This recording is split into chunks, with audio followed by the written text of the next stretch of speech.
Assalamualaikum warahmatullahi wabarakatuh.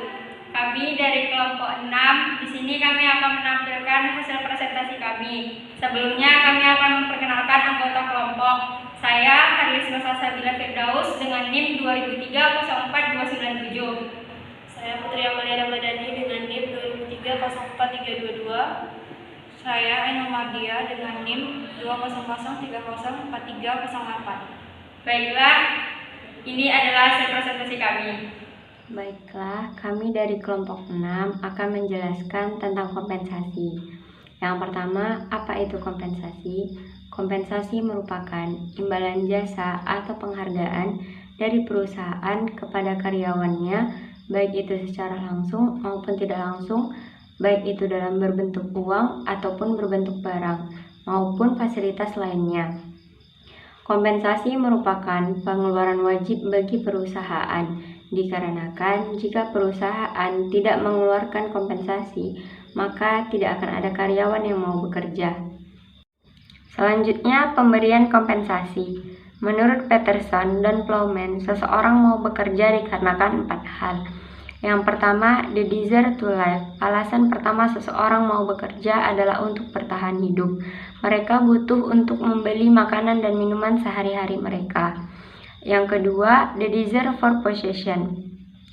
Alasan yang lain adalah untuk pemenuhan kebutuhan lainnya.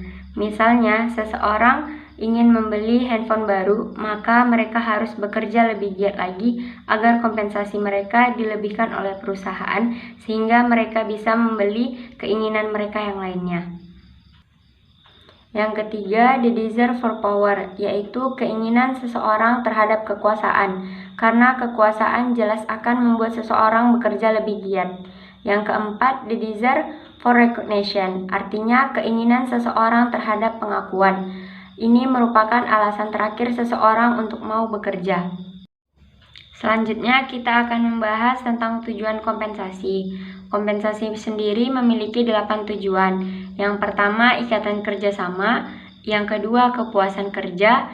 Yang ketiga, pengadaan efektif. Yang keempat, motivasi.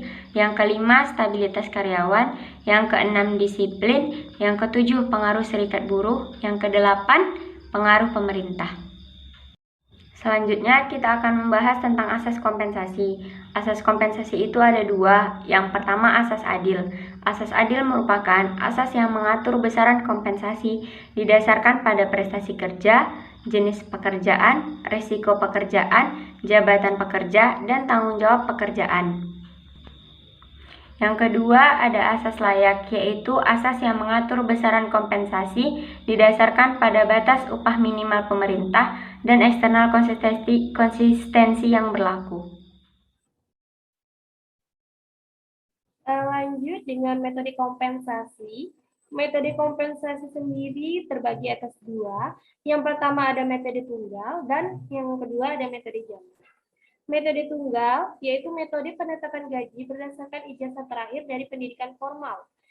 Tingkat gaji pokok dan golongan seseorang atau karyawan ditetapkan pada ijazah yang dijadikan standarnya. Yang kedua ada metode jamak. Metode jamak penetapan gaji didasarkan atas beberapa pertimbangan seperti ijazah, sifat pekerjaan, atau pendidikan formal. Jadi, standar gaji pokok yang pasti tidak ada. Nah, ini terdapat pada perusahaan-perusahaan swasta yang di dalamnya masih sering terdapat diskriminasi. Nah, teman-teman semua, jadi pada kesimpulannya, bahwa metode tunggal standar gajinya hanya satu dan jelas, yaitu ijazah terakhir dari pendidikan formal. Sedangkan metode jamak, standar gajinya banyak dan kurang jelas, seperti yang sering terdapat pada perusahaan-perusahaan swasta. Metode manapun yang dipergunakan seharusnya memberikan kepuasan dan keadilan kepada semua pihak, sehingga tujuan karyawan maupun sasaran organisasi atau perusahaan sama-sama tercapai dengan baik. Yang kedua, yaitu sistem kompensasi. Sistem kompensasi sendiri terbagi atas 3. Yang pertama sistem waktu, sistem hasil, dan sistem borongan. Nah, lanjut dengan sistem waktu. Sistem waktu ini berdasarkan standar waktu seperti jam, mingguan, atau bulanan. Dari sistem waktu ini memiliki kelebihan. Yang pertama, administrasi upah menjadi mudah dan besar. Kompensasi yang dibayarkan tetap. Nah, kelemahannya, pekerjaan yang malas akan mendapatkan kompensasi yang dibayarkan sebesar perjanjian. Lanjut dengan sistem hasil, berdasarkan banyaknya hasil kerja yang telah dikerjakan. Nah, sistem ini tidak bisa ditetapkan pada karyawan tetap dan jenis pekerjaan yang tidak memiliki standar fisik seperti bagi karyawan dan administrasi. Kelebihannya memberikan kesempatan kepada karyawan untuk bekerja sungguh-sungguh serta berprestasi baik akan mendapatkan balas jasa yang lebih besar. Yang ketiga ada sistem dorongan. Berdasarkan pada volume pekerjaan dalam waktu pengerjaannya. Sehingga dalam sistem borongan pekerjaan bisa mendapatkan kompensasi besar atau kecil tergantung atas kecermatan kalkulasi mereka. Nah, lanjut dengan kebijakan kompensasi. Kebijakan kompensasi harus dibayar sesuai dengan kebijakan yang telah ditetapkan. Nah, kebijakan kompensasi, baik besarnya, susunannya, maupun waktu pembayaran, maupun dorongan, mampu mendorong keinginan karyawan untuk mencapai prestasi kerja yang optimal, sehingga membantu terwujudnya sasaran perusahaannya. Waktu pembayar kompensasi dibayar sesuai dengan waktu yang telah ditentukan. Jangan sampai terjadi penundaan, supaya kepercayaan karyawan terhadap konektivitas perusahaan semakin besar. Ketenangan dan konsentrasi kerja akan lebih baik. Nah, lanjut dengan faktor yang mempengaruhi besarnya kompensasi.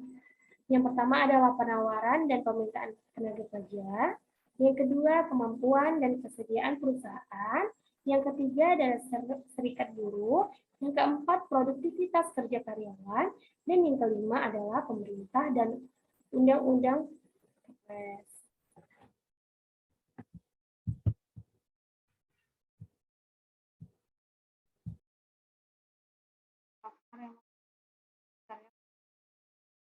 Biaya hidup, posisi jabatan karyawan, pendidikan dan pengalaman kerja, kondisi perekonomian, jenis dan pekerjaan. Kompensasi dan efektivitas organisasi. 3 pola pokok dalam merancang, menerapkan, dan mengevaluasi program kompensasi. Yang pertama, gaji merupakan faktor penting. 2, tenaga kerja akan terus berubah. Ketiga, organisasi berubah tujuan, strategi, dan kebijakan SDM. Karakteristik kompensasi yang efektif. Poin pertama, arti penting. Poin kedua, fleksibilitas. Poin ketiga, frekuensi. Poin keempat, visibilitas. Poin kelima, biaya. Metode evaluasi pekerjaan. Pertama, mendapatkan informasi pekerjaan. Kedua, memilih dan mengelompokkan pekerjaan. Ketiga, memilih faktor yang dapat dikompensasi. Metode evaluasi pekerjaan dan pemeringkatan. Yang pertama, meringkatkan pekerjaan. Yang kedua, menggabungkan peringkat. Itulah hasil dari presentasi dari kelompok 6 tentang kompensasi. Apabila ada kesalahan kata dan kehilafan, mohon dimaafkan. Wabillahi taufiq wal hidayah. Assalamualaikum warahmatullahi wabarakatuh.